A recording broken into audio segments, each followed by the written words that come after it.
Nous en mangeons 35 kilos par personne et par an, de celui qu'on met dans le café à ceux que les industriels ajoutent dans les aliments.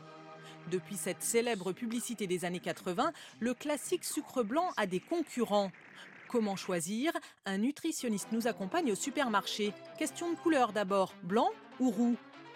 Roux non raffiné pour cette mère de famille. Parce que c'est meilleur pour la santé, le sucre de canne. Et à votre avis, il y a plus de calories dedans ou moins? À mon avis, il y en a moins. Pour nous, sur le plan nutritionnel, ça n'a aucune différence. Ça veut dire que la valeur calorique, elle est de 4 calories au gramme. En dehors de l'apport en sucre, en glucides, qui est du saccharose, il n'y a rien de spécial entre l'un et l'autre. Autre idée fausse à corriger pour ce nutritionniste, on trouve aussi du sucre dans le salé. Est-ce qu'à votre avis, il y a du sucre dans votre pizza? Du sucre? Ah, pas du tout. Non, il n'y a pas de sucre dedans. Vous êtes sûr? Oui, je suis sûr et certain. Et si on regarde derrière? Derrière? Et là? Ah d'accord, dans le sucre. Oui, c'est vrai. Ah, je savais pas du tout. Le sucre, c'est un ingrédient qui est intéressant pour donner du goût à un aliment. Donc de temps en temps, on peut retrouver même dans un produit comme celui-là, c'est les chips au barbecue, on va retrouver du sucre à l'intérieur.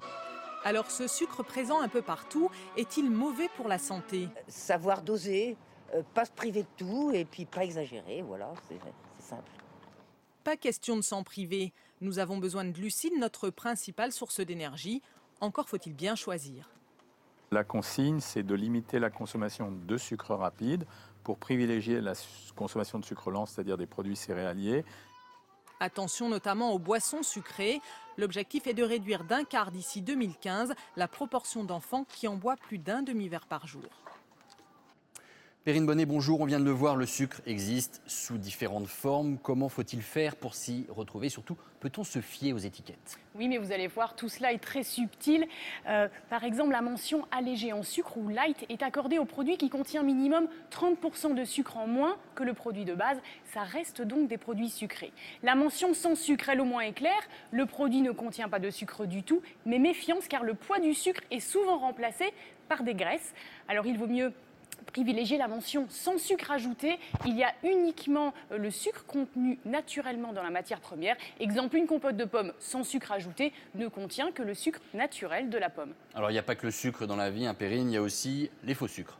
Oui, d'abord l'aspartame, c'est un sucre de synthèse, c'est l'édulcorant aujourd'hui le plus utilisé et c'est aussi celui qui fait le plus débat, même si sa dangerosité n'a jamais été prouvée.